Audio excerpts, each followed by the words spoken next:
Hello guys, welcome to our YouTube channel, and today we are going to learn how to screenshot on Android device. So let's get started.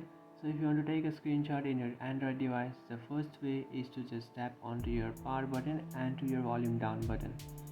So at the same time you just have to hold on to your power button and your volume button, and by doing so you will take a screenshot.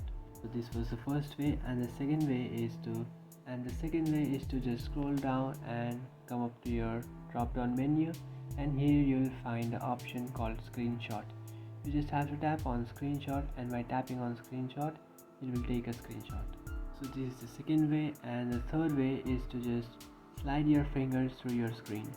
So by sliding your fingers through your screen it will take you a screenshot, or you just have to tap and hold on to your screen with the three fingers. So just do that, and by doing that it will take you a screenshot. So this was a way how you can take a screenshot on your Android device. So if you know some other ways to take a screenshot, you can just comment down below, and if you find this video helpful, don't forget to like and subscribe to our channel. If you have any doubts, feel free to comment below. Thanks for watching.